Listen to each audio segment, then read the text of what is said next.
Which are the scariest American TV shows ever aired? The small screen has a way of slipping under your skin, sometimes even darker than the movies you avoided at the theater.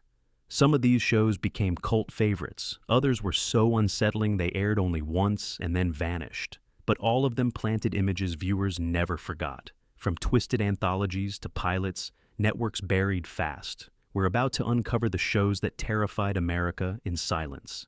Dark Night of the Scarecrow, 1981.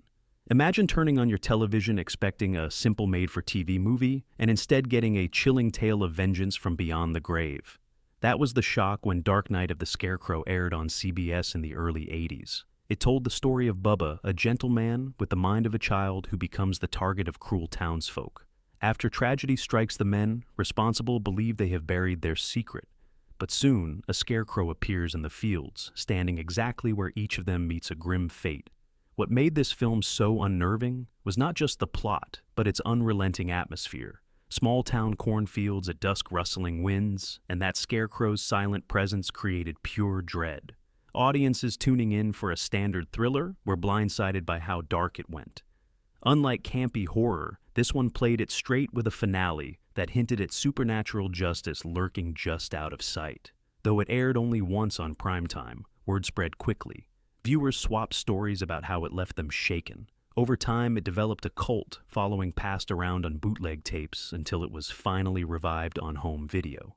Looking back, Dark Night of the Scarecrow feels less like a television movie and more like a theatrical release that slipped through the cracks. It set a new bar for what the small screen could get away with, showing that horror didn't need big budgets or flashy effects, just a scarecrow and the weight of guilt. The Twilight Zone, 1959 to 1964. Few shows have left as permanent a mark on television as The Twilight Zone. Created by Rod Serling, it wasn't marketed as horror, but some episodes were so unsettling that audiences wrote in to complain. The brilliance of the show lay in its ability to disguise deep fears inside science fiction and fantasy. On the surface, it was a parade of aliens, robots, and mysterious strangers, but underneath it was always about human anxieties. Take the episode Eye of the Beholder. It begins as a simple hospital story with doctors working frantically to help a woman whose face has been deemed hideous. But when the bandages come off, the twist reveals a society where everyone else is deformed and beauty is a curse. For 1960s television, that was a terrifying reminder that normalcy is always in the eye of the beholder. Then there's It's a Good Life, where a child holds an entire town hostage with his mind. The cheery smile of a boy who can banish you to the cornfield was enough to freeze anyone in place. What made The Twilight Zone so chilling was its mix of storytelling and atmosphere. Serling's calm, measured introductions made you lean in, and then the twists hit like a punch. It was cerebral horror, the kind that didn't need gore or jump scares. Even today, its black and white shadows and haunting endings feel timeless. More than half a century later, people still talk about the episodes that gave them nightmares. Kolchak, The Night Stalker, 1974 to 1975.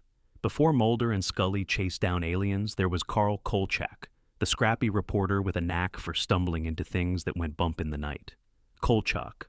The Night Stalker ran for only one season, but in that short time, it redefined what horror television could look like. Every week, Kolchak uncovered another strange case in Chicago.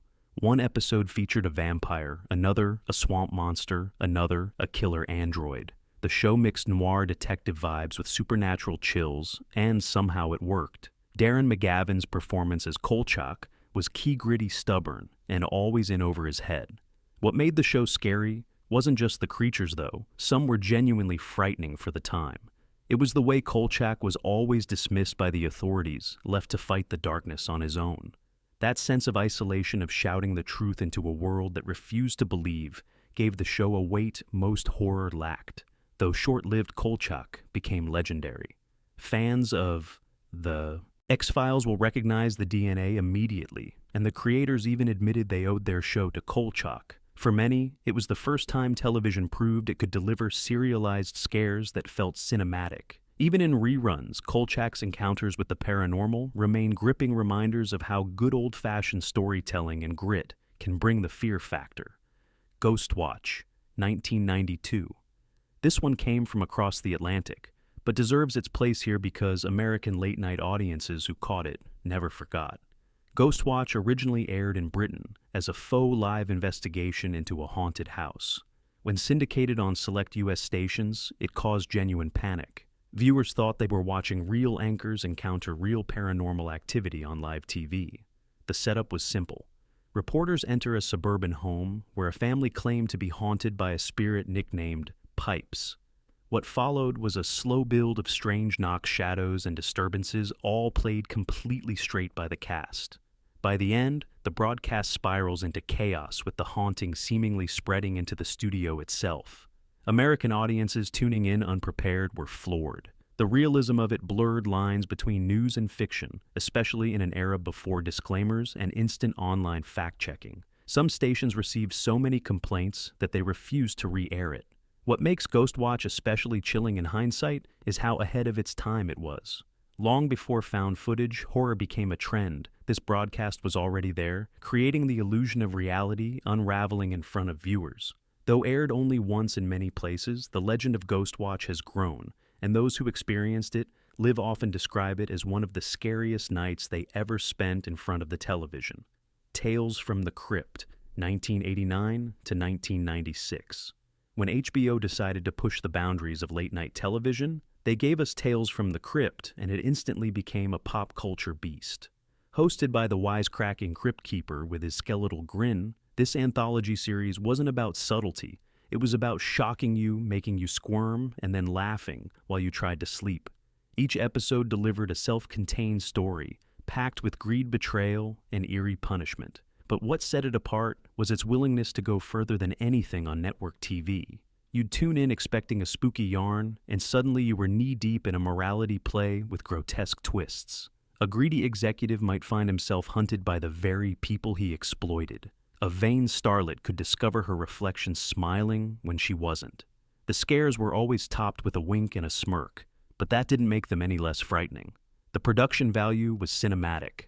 Hollywood's top talent, from directors like Robert Zemeckis and Richard Donner to actors like Demi Moore and Tom Hanks, all took turns stepping into its twisted tales. And because it aired on HBO, it didn't have to play by the same rules as network television. The freedom gave it edge, and that edge made it unforgettable. What's most remarkable is how Tales from the Crypt straddled the line between fun and nightmare fuel. For some, it was campy entertainment. For others, it was pure horror they weren't prepared for. Decades later, the Crypt Keeper remains an icon, his cackle echoing through the memory of anyone brave or foolish enough to watch past midnight.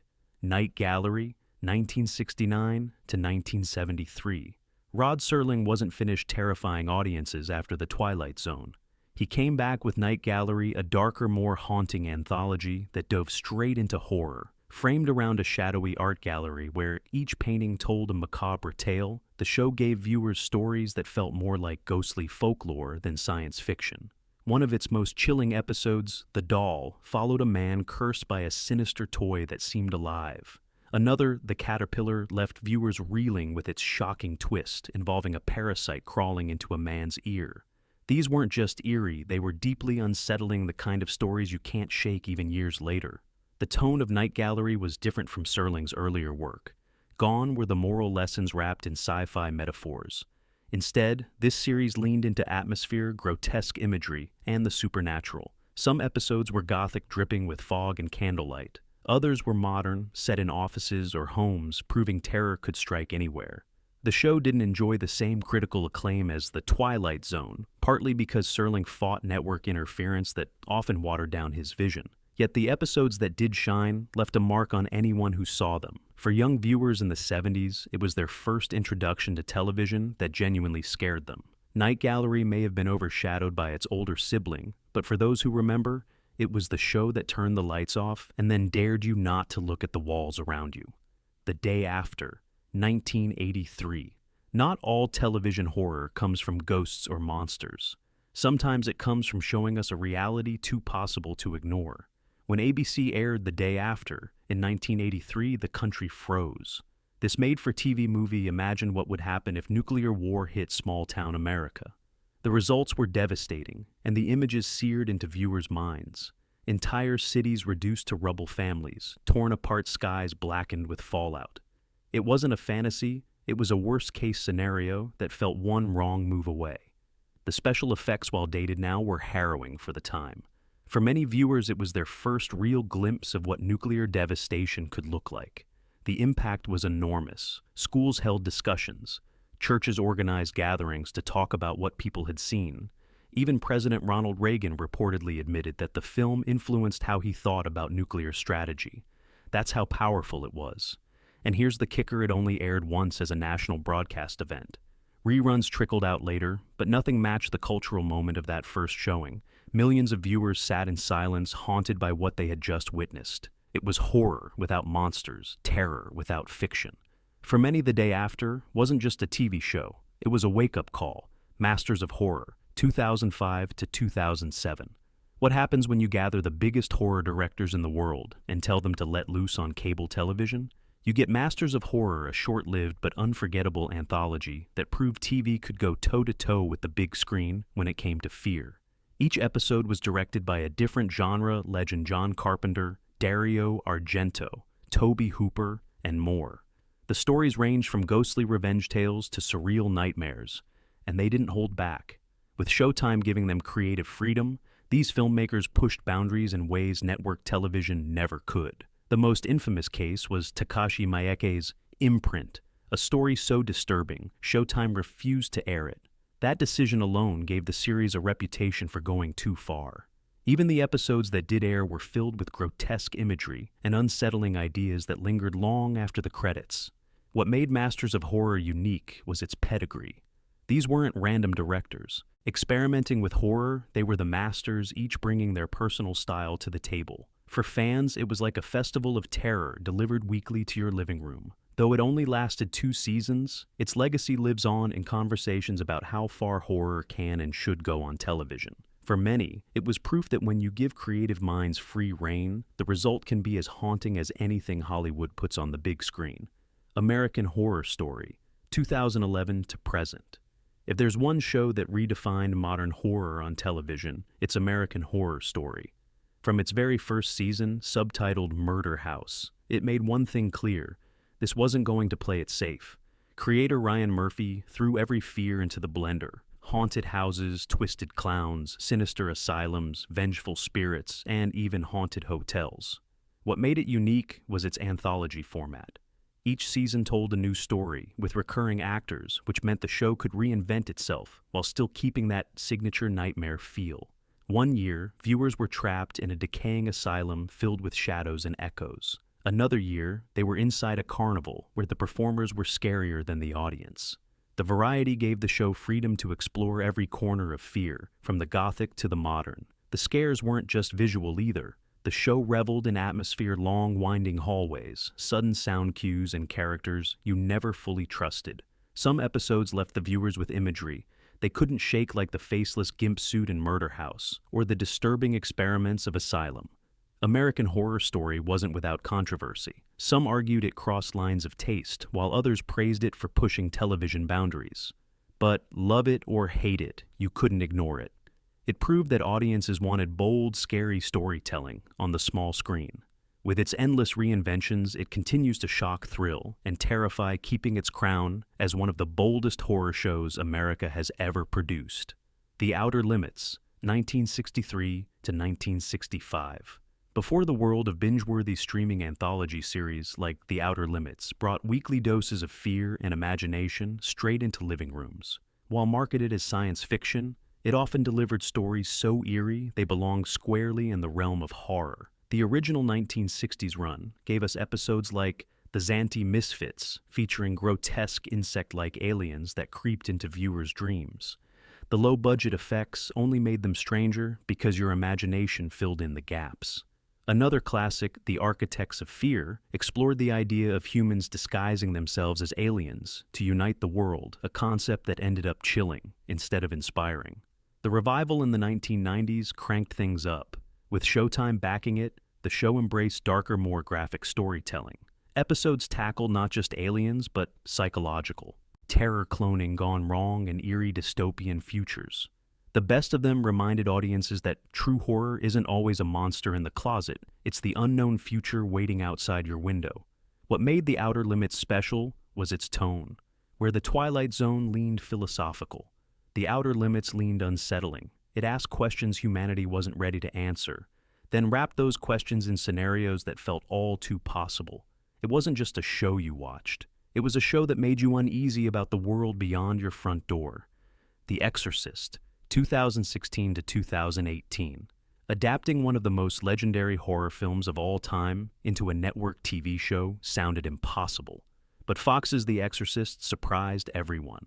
Across 2 seasons, it managed to capture the dread and atmosphere of the original while carving its own identity. The first season focused on a suburban family whose daughter begins showing signs of possession. The show leaned into chilling visuals, shadows darting across walls, distorted voices, and subtle movements that made you doubt your own eyes. Rather than relying on jump scares, it built tension, slowly letting dread seep into every corner of the screen. What stood out most was its commitment to character. The priests at the center weren't just archetypes. They were flawed, conflicted, and deeply human. Their struggles made the horror hit harder because you cared about who was fighting it. By the time possessions escalated, viewers weren't just watching a spectacle. They were invested in a battle of wills. Season 2 shifted focus, but the scares didn't fade. Isolated settings, flickering lights, and the growing sense of something evil lurking just out of frame kept audiences hooked.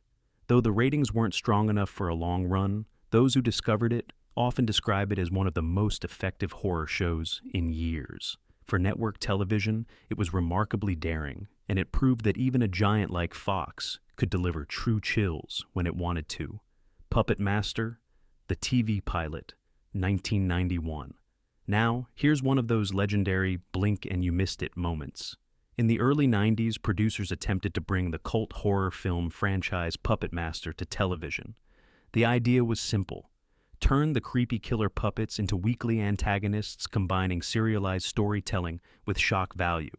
The execution, however, proved too intense for television censors. The pilot episode aired once in certain regions before being shelved. What viewers saw was a mix of campy dialogue and surprisingly disturbing imagery. Puppets stalking their victims through dimly lit corridors, strings creaking as they moved with unnatural precision. It was enough to send a chill down anyone's spine. Even though the violence was toned down compared to the films, the concept of toys turning against their owners was simply too much for mainstream TV at the time. Because it aired only once, it quickly became the stuff of legend. Fans traded taped copies, and whispers about its lost status made it even scarier in memory than it might have been in reality. Part of what makes it chilling is the idea itself. Children grow up seeing puppets as harmless companions. Twist that image and suddenly you've got nightmares crawling across the living room carpet.